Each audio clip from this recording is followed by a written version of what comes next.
예, 안녕하세요. 책 읽어주는 크리에이터 꼬꼬마 민트입니다. 드디어 제 방송이 30번째 방송이 됐습니다. 정신없이 방송을 찍으며 여기까지 왔는데 이런 일도 생기네요. 그와 동시에 오늘은 고전 문학의 최고봉이라 불리우는 사시 남정기를 끝맺음할 수 있게 되었습니다. 사시를 곤경에 빠뜨리는 교녀가 천벌받는 모습을 빨리 보고 싶네요. 자, 그럼 오늘 이 이야기의 결말을 빨리 감상해 보도록 하겠습니다.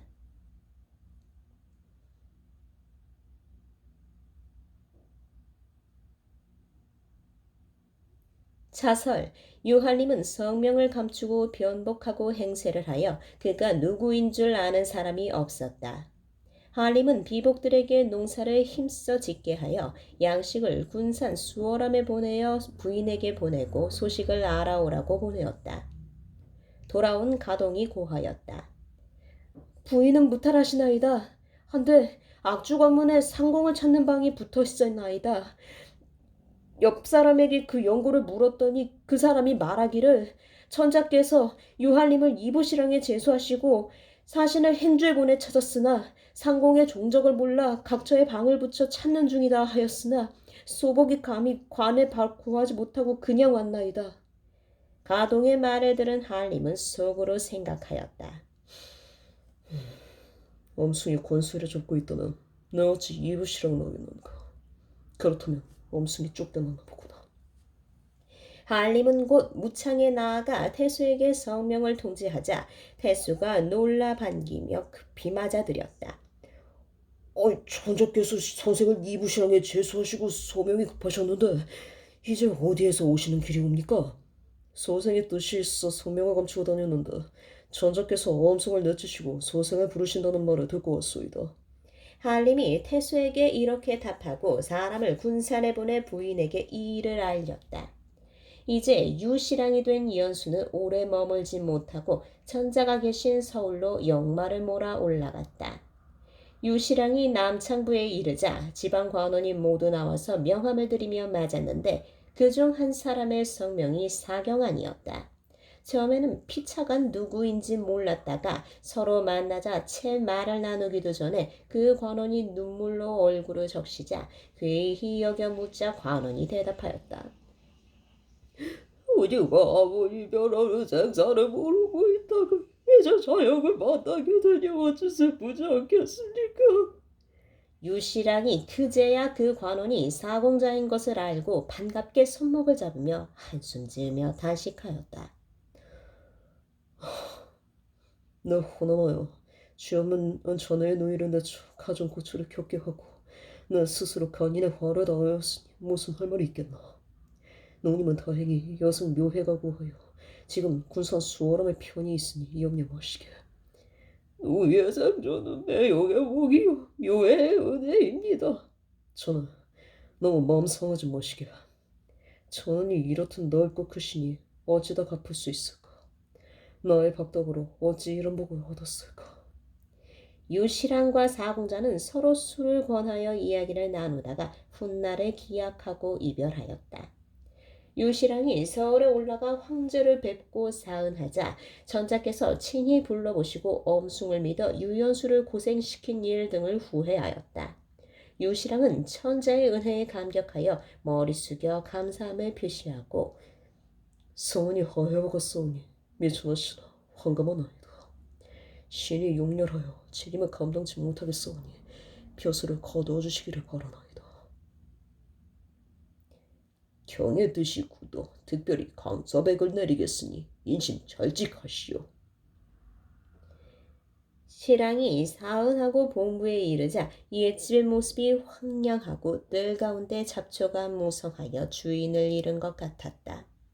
슬픔을 못 이겨 사당에 나아가 통곡하며 사죄하고 두 부인을 찾아가 뵙고 사죄하자 두 부인은 눈물을 흘리며 맞았다.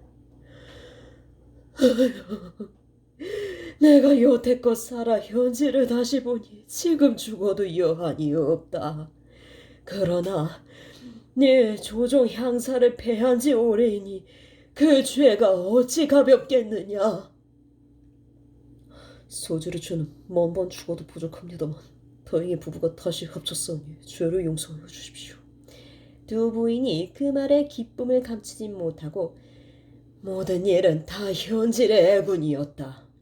옛말에 현인에게는 복을 내리고 악인은 재앙을 만난다고 하였으니 내 이제 회과 자책하겠느냐? 유시랑이 저간 있었던 전후 사연을 일일이 고하자 두 부인이 눈물을 씻고 이런 일이 어찌 세상에 또 있겠느냐? 하였다. 모든 친척이 찾아와 시랑에게 할애하였고 비복들은 반기며 눈물을 씻었다. 유시랑이 가묘에 분향하고 조정의 영위를 모셔 강서로 떠나려 하자 두 부인이 사실을 보고 싶은 마음에 눈물을 흘리며 시랑을 배웅하였다. 시랑 또한 섭섭함을 이기지 못하였다. 유시랑이 즉시 강서를 향해 길을 떠나는데 갖추어 입은 위의가 잠옷 거룩하였다. 이때 사축원이 유시랑에게 노이를 맞아오겠다고 말하자 자네가 먼저 떠나게. 너는 강가에 가서 맞는 것이 마땅할 것이다. 하고 허락하였다. 사축원이 기뻐하며 위의를 차려입고 군산으로 향하였다. 사축원이 군산에 다다르자 사시부인이 나와 반갑게 맞으며 슬픔을 이기지 못하고 그동안 그리웠던 회포를 풀었다.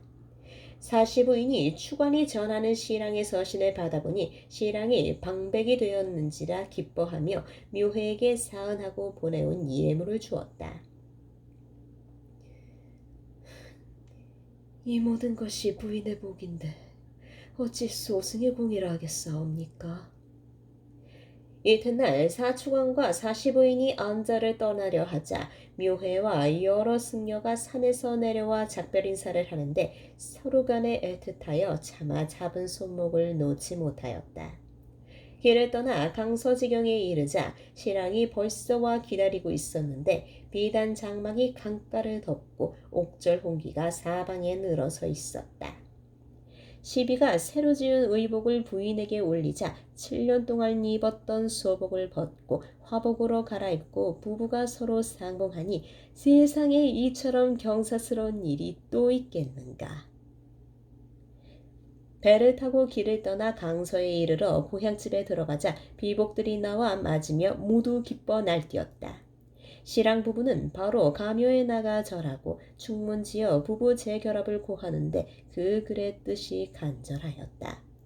강서대소 관원이 모두 나와 이해단을 들여 할애하고 또 사축관에게 치사하였다. 사신은 집으로 돌아오면서부터 이날을 생각하고 소식을 알고자 하였으나 결국 그 종적이 망연하여 알 길이 없었다. 어느덧 10년이 흐르자 부인이 유시랑을 대하여 말하였다. 소첩이 지난날 사람을 그릇 청거하여 집안이 탕란하였으니 그 일을 생각하며 통탄할 따름입니다. 하나, 지금은 그때와 다르고 첩의 나이 40에 이르렀으나 생사지 못한 지 10년입니다.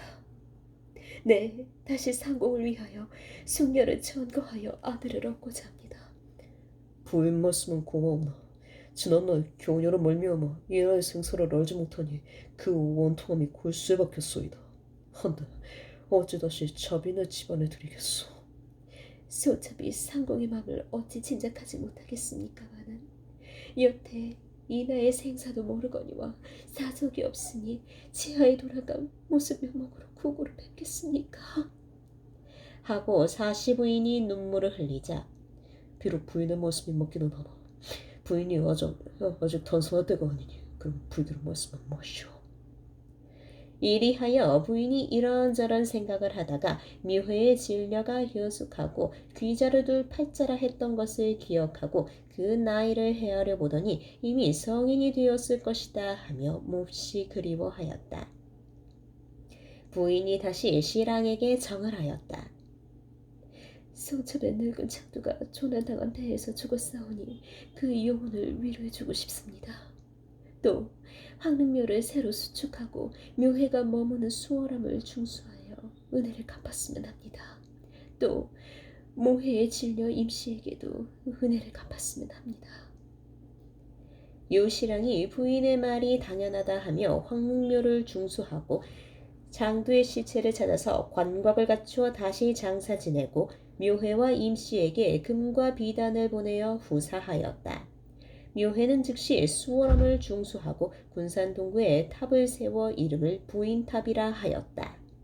차환이 황릉묘에 가는 길에 화룡현 임가에 들렀더니 그의 계모 비열씨는 죽고 임낭자 혼자 집을 지키고 있다가 시비를 보고 물었다.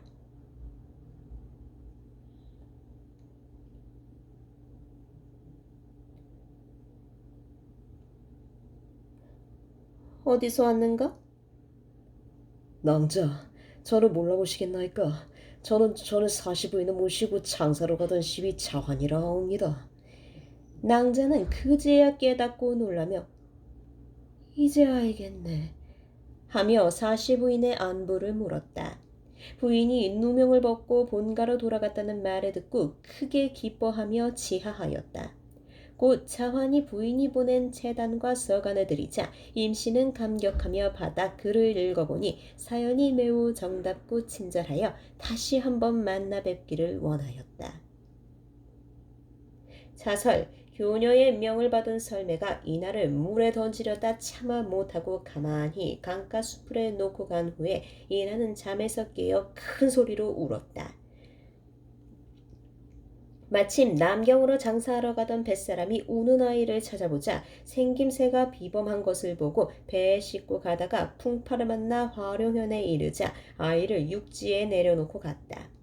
이때 임씨와 계모 별씨가 더불어 함께 자다가 강가에 기이한 기운이 뻗치는 것을 보고 놀랍게니 꿈이었다.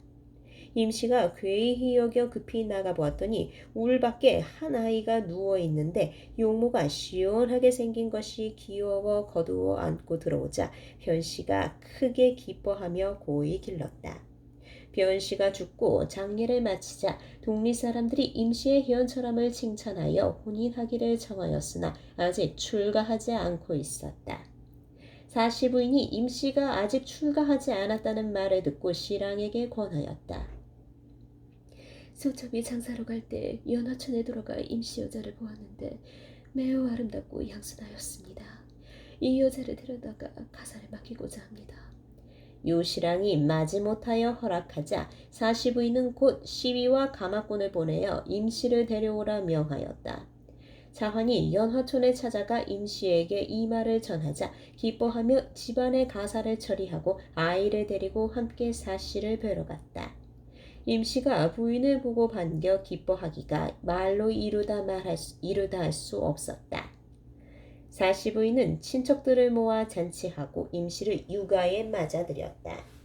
임씨의 용모가 매우 아름다우므로 요시랑은 마음속으로 기뻐하며 부인에게 말하기를 임씨 얼굴이 아름답고 덕성이 현철하니 다행한 일이긴 하지만 내가 부인께 정이 덜할까 두렵구려 하였다. 사시부인은 신랑의 말에 미소만 보일 뿐 말이 없었다. 하루는 이나의 유모가 임시방에 들어가서 눈물을 흘리며 말하였다. 요전에 시비가 하는 말을 들었는데 낭자의 남동생이 소비가 모시던 공자와 똑같이 생겼다 하니 한번 보았으면 하옵니다. 유모의 말을 이상히 생각한 임씨가 물었다. 공자를 어느 곳에서 잃었는가? 순천부에서 잃었사옵니다.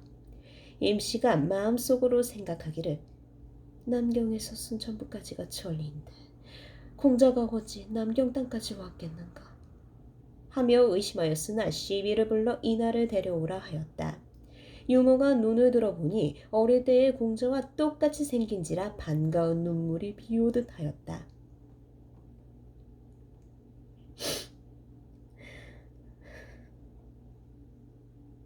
이 아이는 실은 내 모친의 소생이 아니라 모년몽월 모일에 버려진 아이를 얻었는데 용모가 비범하여 거두어 길러 남매가 된 것일세.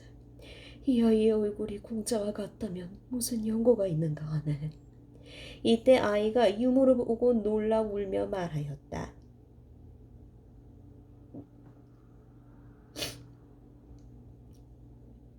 유모, 나를 알아보지 못하느냐? 요모가 이 말을 듣고 울며 말하였다. 분명 우리 공자이옵니다. 그렇지 않으면 어찌 나를 보고 이렇게 말하겠사옵니까? 이 아이가 비록 제 이름은 기억하지 못하나 예전에 귀히 길러졌던 것과 남경 장사꾼이 버리고 갔다고 사연에 말하였네. 요모가 임씨의 말에 크게 기뻐하며 급히 부인께 달려가 전하자 부인이 이 말을 듣고 엎어질락 자빠질락하며 임씨 방으로 달려와 공자를 보고 말하였다.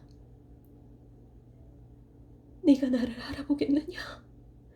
아이가 부인을 자세히 보다가 달려와 부인의 가슴에 안기며 울었다.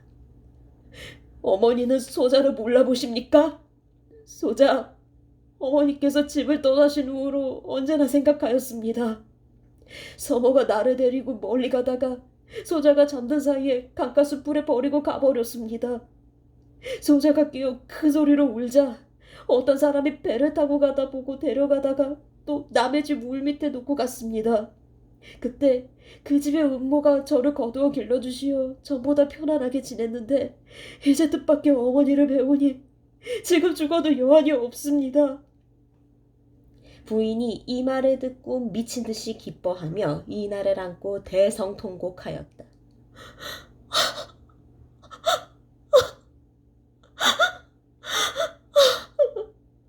이것이 꿈이냐 생시냐?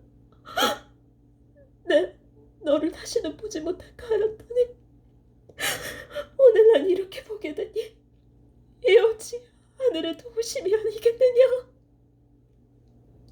부인이 곧 신랑에게 이날을 찾았다고 고하자 신랑이 급히 달려들어왔다.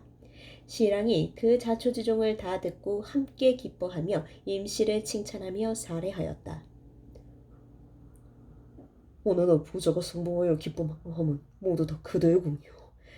어찌 그 은혜가 적당하겠소. 이후로는 여한이 없을 것이오. 항성하옵니다.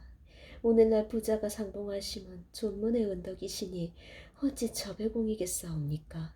부인의 성덕 현심을 신명히 감동하신 것이옵니다. 신랑이 또한 그 말도 옳다 하였다. 온 집안이 축하하며 이날을 보니 장부의 체격이 발언하여 떠날 때보다 더 준수하여 칭찬하지 않는 이가 없었다. 친척이 모두 모여 임씨에게 지하하고 상하비복이 기뻐 날뛰며 임씨를 소중히 여기기를 부인 버금으로 하였다. 사시부인 또한 임씨를 동기같이 사랑하니 임씨 또한 사시부인 섬기기를 극진히 하자 집안 사람들이 임씨의 현숙함을 보고 새삼 교녀를 절치하며 그 종적을 알아보았다. 자설 교녀는 동청이 죽은 후로 냉진과 같이 살았는데 냉진이 망하자 낙양으로 도망가 청루에 들어가 장기가 되어 이름을 칠랑이라 하였다. 교씨가 웃음을 팔아 낙양부 사람들의 재물을 낚으며 자신이 장경 한림학사의 부인이라고 큰 소리를 치므로 낙양 사람 중 교녀를 모르는 사람이 없었다. 사시 집안의 차환이 마침 낙양에 왔다가 칠랑의 유명한 평판을 듣고 청로에 갔다가 술집에 가서 보니 분명 교녀인지라 서둘러 돌아와 사공작계의 소식을 고하였다.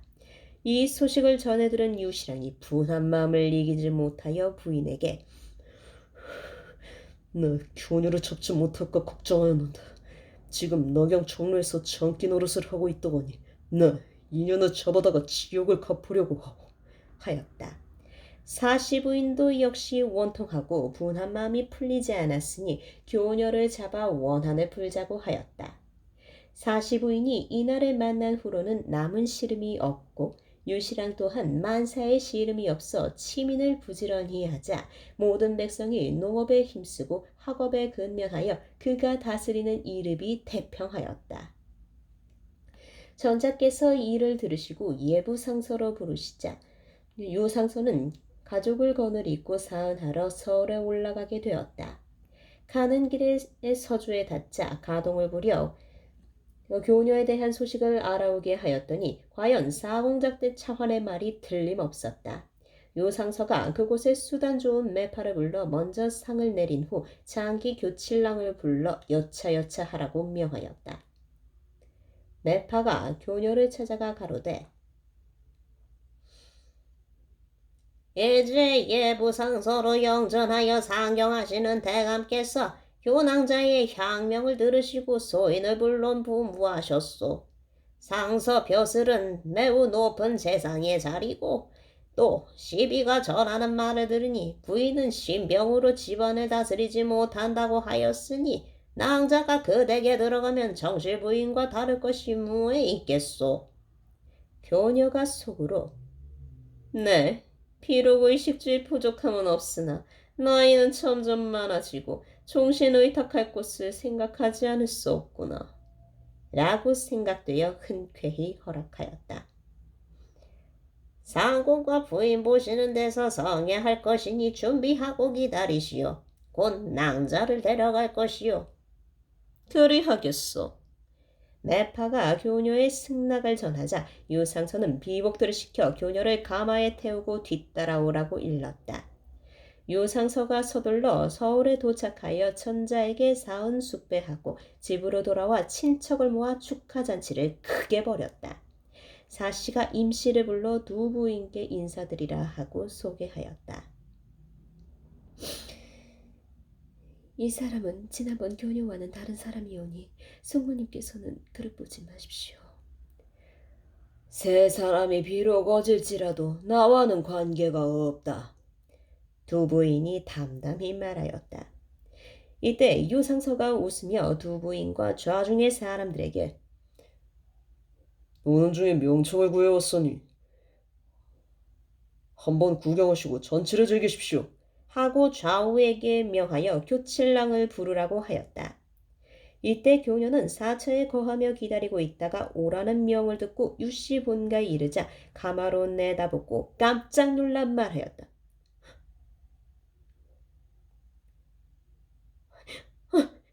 이 집은 유할림 댁이 아니야. 어찌 이리 오느냐?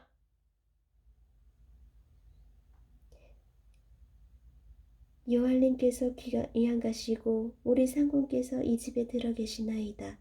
시비의 대답에 교녀가 놀란 마음을 진정하며 생각하기를 내가 이 집과 인연이 있구나. 이번에도 마땅히 백자당에 거처해야겠다 하였다. 시비가 교녀를 이끌어 유상서와 사시부인 앞으로 인도하여 상공과 부인을 보라 하였다.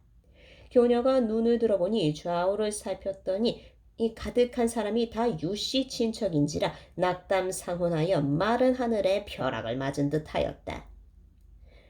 교녀는 바로 땅에 엎드려 슬피 울며 목숨만 살려달라고 애걸하였다. 유상서가 크게 호통치며 꾸짖었다. 얘가 내 죄를 아느냐? 제 죄를 어찌 모르겠사옵니까마는 부디 죄를 사하여 주옵소서. 교녀가 머리를 숙이고 애걸하였다. 내 죄가 하나둘이오니 음부는 들어라.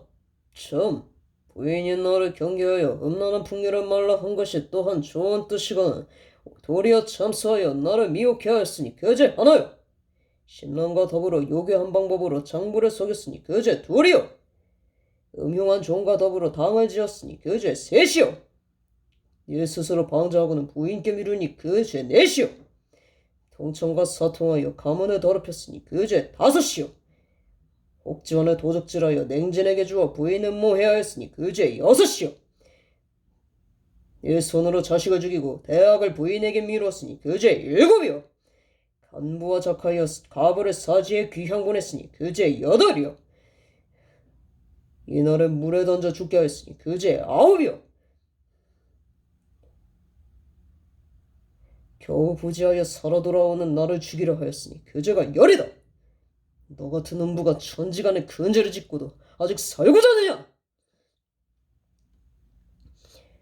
교녀가 머리를 바닥에 박으면서 울며 그 모든 것이 첩의 죄이오나 장조를 해친 것은 설매가 한 일이요 도적을 보낸 것과 엄승에게 참수한 것은 동청이 한 일이옵니다. 하고 사시부인을 향하여 울며 호소하였다. 첩이 실로 부인을 저버렸으나 부인 다만 대자 대비하신 덕으로 전첩의 목숨을 보존하게 해주시옵소서. 부인이 눈물을 흘리며 대답하였다. 네가 나를 해치려 한 것은 죽을 죄가 아니나 상공에 지은 죄는 내가 어찌 구하겠는가. 상서가 더욱 노하여 시종에게 명하여 효녀의 가슴을 해치고 심장을 꺼내라고 하였다.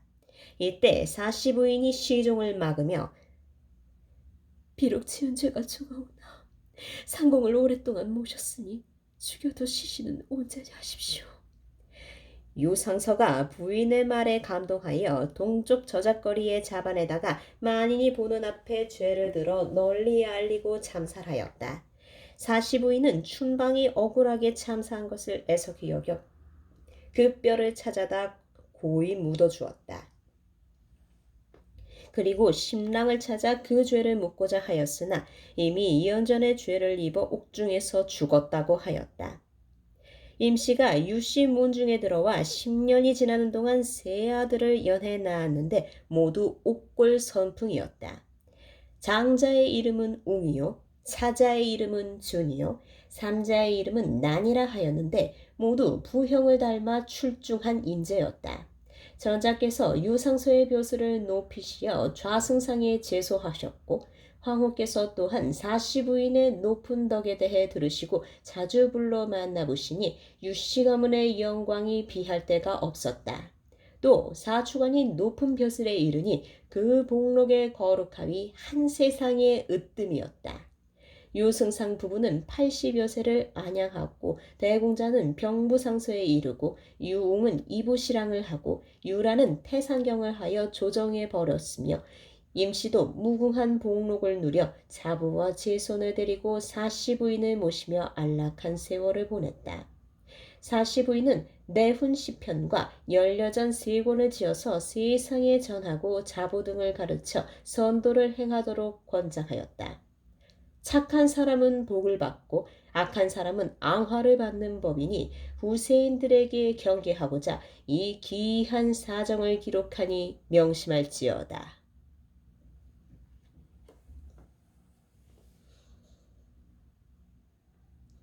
잘 들으셨나요? 착한 사람은 복을 받고 못된 사람은 벌을 받는 것은 현 시점에서도 일맥상통하는 이야기라고 볼 수 있습니다. 세상이 참 좁다고 느낀 게 예전에 제가 안 좋게 보던 사람을 면접장에서 맞닥뜨린 일이 있었는데 제가 잘못한 것도 아닌데 우연히 그 사람을 마주하면서 속으로 사람이란 건 언제 어디서 마주할지 모르니 조심해야겠구나. 내가 잘못한 일이 아니어도 사람이란 죄 짓고는 못 사는 거구나 하는 생각을 했습니다. 하늘에는 수십 대의 카메라가 있다고 합니다. 잘하든 잘못하든 하늘은 그러한 모습을 다 지켜보고 있고 그 행실이 어떠하냐에 따라 복을 받을 수도 벌을 받을 수 있다는 사실을 명심하며 사시남정기 최종회를 마칩니다. 다음 시간에는 오사카 소년탐정단 신호부 선생님과 집 없는 아이를 이어서 진행하겠습니다. 목소리가 마음에 드신다면 좋아요와 구독 그리고 알람 설정 해주시면 감사하겠습니다. 그럼 오늘 하루도 책들과 친해지는 하루 되시길 바랄게요. 감사합니다.